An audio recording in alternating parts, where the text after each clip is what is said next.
الحمدللہ رب العالمین والصلاة والسلام علی سید الانبیاء والمرسلین اما بعد۔ رمضان المبارک کا مہینہ قرآن کریم کا مہینہ ہے۔ اس ماہ مبارک میں اللہ رب العزت حفاظ کرام کو قرآن کریم سنانے اور دوسرے مسلمانوں کو سننے کی سعادت نصیب فرماتے ہیں، لیکن عام طور پہ مشاہدہ یہ کیا گیا ہے کہ بہت سارے حفاظ کرام تراویح کے اہم اور بنیادی مسائل ہی سے واقف نہیں ہوتے، جس کی وجہ سے تراویح کی نماز فاسد ہو جاتی ہے اور انہیں اس کا پتہ بھی نہیں چلتا۔ اس لیے ضروری معلوم ہوا کہ تراویح کے 10 اہم اور بنیادی مسائل آپ کی خدمت میں پیش کر دیے جائیں تاکہ آپ توجہ سے سنیں اور انہیں ذہن نشین فرما لیں، تاکہ سب مسلمانوں کی تراویح صحیح طریقے سے ادا ہو سکے۔ مسئلہ نمبر 1، تراویح کی نماز اگر 1 رکعت پڑھی گئی یا 3 رکعتیں پڑھی گئیں تو اس کی شرعی حیثیت کیا ہے؟ یاد رکھیں، اگر تراویح کی نماز 1 رکعت پڑھی گئی یا تراویح کی نماز 3 رکعتیں ادا کی گئیں اور دوسری رکعت پر اتحیات بھی نہیں پڑھا گیا تو اس صورت میں یہ تراویح کی نماز فاسد ہو جائے گی، اور اس کے اندر جتنا قرآن کریم پڑھا گیا ہے اس کا اگلی رکعتوں میں اعادہ کرنا لازم اور ضروری ہوگا۔ یہ مسئلہ فتاوی عالمگیریہ جلد نمبر 3 صفحہ نمبر 384 پر تفصیل کے ساتھ موجود ہے۔ مسئلہ نمبر 2، عشاء کی نماز فاسد ہونے کی صورت میں تراویح اور وتر کے اعادے کا کیا حکم ہوگا؟ اگر نماز ادا کی جا چکی تھی، بعد میں پتہ چلا کہ کسی وجہ سے تراویح کی نماز میں فساد آ گیا تھا، اب تراویح کی شرعی حیثیت کیا ہوگی اور وتر کی نماز جو جماعت کے ساتھ ادا ہو چکی تھی اس کی شرعی حیثیت کیا ہے؟ اس کا جواب یہ ہے کہ تراویح کی نماز عشاء کی نماز کے تابع ہے۔ جب عشاء کی نماز ہی فاسد ہو گئی تو اس کے ساتھ ساتھ وتر کی نماز، تراویح کی نماز بھی فاسد ہو گئی، لہٰذا عشاء کی نماز کا اعادہ کرنا ہوگا تو ساتھ ساتھ تراویح کا بھی اعادہ کرنا ہوگا اسی دن، اور وتر کی نماز چونکہ عشاء کی نماز کے تابع نہیں ہے لہذا وتر کی نماز کا اعادہ کرنا ضروری نہیں ہوگا۔ یہ مسئلہ حاشیۃ الطحطاوی علی مراقی الفلاح جلد نمبر 1 صفحہ نمبر 115 پر تفصیل کے ساتھ موجود ہے۔ مسئلہ نمبر 3، تراویح کی نماز فاسد ہونے کی صورت میں اگلے دن تراویح اور قرآن کے اعادے کا کیا حکم ہے؟ اگر اگلے دن جا کر پتہ چلا کہ گزشتہ دن جو تراویح پڑھی گئی اس میں کسی وجہ سے فساد آ گیا تھا، نماز نہیں ہوئی تھی، تو اب تراویح کی نماز کا اعادہ کرنا ہوگا یا نہیں، اور جو منزل اس میں پڑھی گئی تھی اسے دوبارہ دہرانا ہوگا کہ نہیں؟ اس کا جواب فقہاء کرام نے یہ لکھا ہے کہ تراویح کی نماز کا اعادہ اگلے دن نہیں ہے، اس لیے کہ تراویح کی نماز کی قضا نہیں ہے، لہٰذا اگر تراویح کی نماز کا فساد اگلے دن معلوم ہوا تو اس کی قضا نہیں ہوگی، البتہ جو قرآن کریم پڑھا گیا اس کا اعادہ کرنا اگلے دن کی تراویح میں لازم اور ضروری ہوگا۔ یہ مسئلہ الجوہرۃ النیرہ جلد نمبر 1 صفحہ نمبر 98 پر تفصیل کے ساتھ موجود ہے۔ مسئلہ نمبر 4، تراویح میں چھوٹی ہوئی آیات 1 رکعت میں پڑھنے کا کیا حکم ہے؟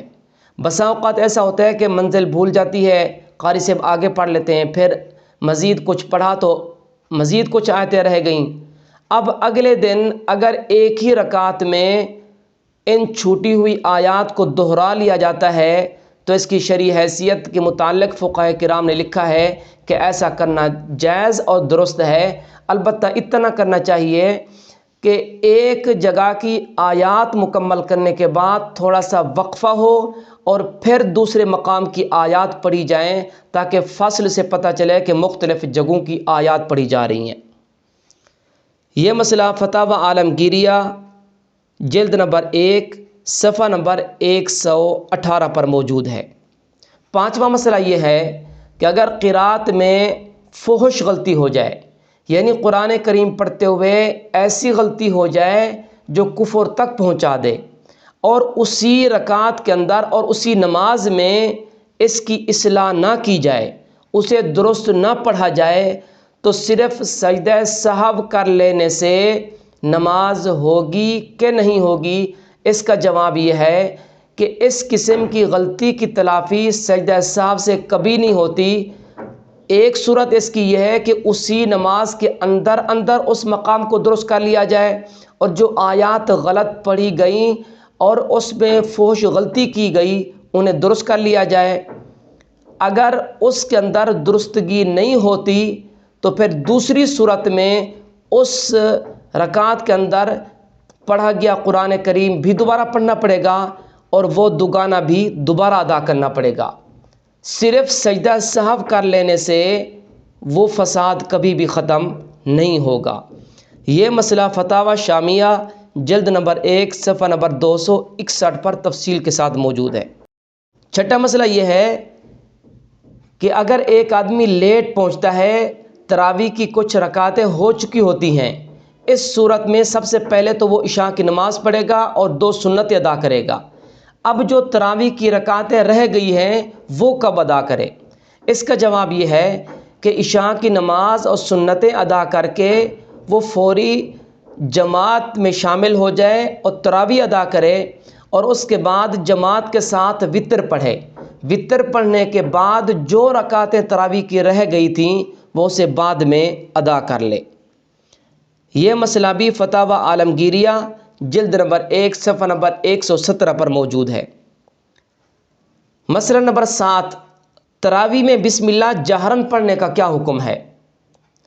یاد رکھیں، بسم اللہ الرحمن الرحیم قرآن کریم کا جزو ہے، قرآن کریم کا حصہ ہے، لہٰذا پورے قرآن کریم میں کسی ایک جگہ جہراً بسم اللہ پڑھنا ضروری ہے تاکہ سامعین کا قرآن کریم بھی مکمل ہو جائے۔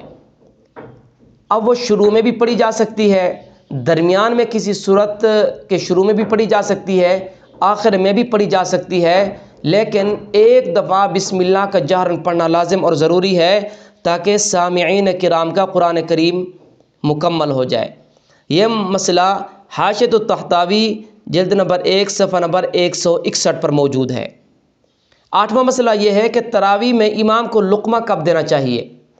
اس کا جواب یہ ہے کہ سامع کے لیے ضروری ہے کہ جب امام بھولے، اسے اٹکن آئے تو کچھ دیر توقف کرے، فوری لقمہ نہ دے، اس لیے کہ ایک تو امام پر پریشر ہوتا ہے لوگوں کا، اور مصلی کا ایک رعب بھی ہوتا ہے، لہٰذا انسان بھول ہی جاتا ہے۔ اب سامع کو چاہیے کہ تھوڑی دیر توقف کرے، اسے سوچ بچار کرنے دے۔ اگر سوچ بچار کرنے کے باوجود اسے نہیں آ رہا تو پھر بعد میں لقمہ دے۔ فوری لقمہ دینا یہ مکروہ ہے، یہ درست نہیں ہے۔ فقہاء کرام نے لکھا ہے لا ينبغي ان يعجل بالفتح على الامام، سامع کے لیے بالکل مناسب نہیں ہے کہ وہ لقمہ دینے میں جلدی کرے۔ یہ مسئلہ علامہ سرخسی رحمہ اللہ تعالیٰ نے مبسوط میں لکھا ہے، جلد نمبر 1 صفحہ نمبر 193۔ 9واں مسئلہ یہ ہے کہ تراویح میں امام کب بدلا جائے؟ بسا اوقات ایسا ہوتا ہے کہ ایک جگہ 2 امام تراویح سنا رہے ہوتے ہیں، 10 رکعتیں ایک امام سے پڑھاتے ہیں، اگلی 10 رکعتیں دوسرا امام سے پڑھاتے ہیں، جبکہ ایسا کرنا مناسب نہیں ہے۔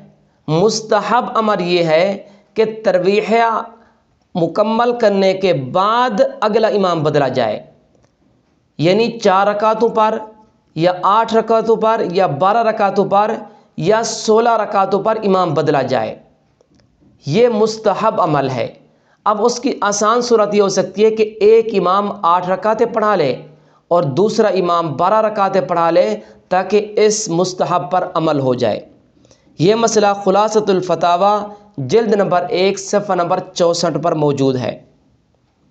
10واں اور آخری مسئلہ یہ ہے کہ تراویح میں خلاف ترتیب قرآن کریم سنانے کا حکم کیا ہے؟ بعض دفعہ ایسا ہوتا ہے کہ 2 امام ایک جگہ تراویح پڑھاتے ہیں، پہلے 15 پارے ایک امام سے سناتے ہیں، دوسرے 15 پارے دوسرے امام صاحب سناتے ہیں۔ اب اس کی ترتیب وہ یہ بنا لیتے ہیں کہ ایک امام صاحب اپنی جگہ سے پارہ سنا لیتا ہے 15 پارے سے، دوسرا امام صاحب دوسرے 15 پارے سے اپنا پارہ سنا لیتا ہے۔ تراویح میں اس طرح خلاف ترتیب قرآن کریم پڑھنا امت کے متوارث طریقے اور تعامل کے بالکل خلاف ہے، اس سے پرہیز کرنا لازم اور ضروری ہے۔ مناہل العرفان فی علوم القرآن کے اندر یہ مسئلہ تفصیل کے ساتھ موجود ہے، اگر کوئی دیکھنا چاہے تو جلد نمبر 1 صفحہ نمبر 359 ہے، اس کے اندر پوری تفصیل لکھی گئی ہے کہ اس طرح خلاف ترتیب قرآن کریم پڑھنے کا حکم کیا ہے۔ یہ 10 اہم اور بنیادی مسائل تھے جو میں نے آپ کی خدمت میں پیش کیے ہیں۔ امید ہے آپ اسے سمجھیں گے اور سمجھ کر اس کے مطابق عمل کرنے کی کوشش کریں گے۔ اگلی ویڈیو میں ہم وہ غلطیاں پیش کریں گے جو عام طور پر ائمہ سے ہو جاتی ہیں اور انہیں پتہ ہی نہیں چلتا، جس کی وجہ سے تراویح کی نماز فاسد ہو جاتی ہے۔ اللہ تعالی ہم سب کو صحیح طریقے سے مسائل سمجھ کر اس کے مطابق عمل کرنے کی توفیق عطا فرمائے۔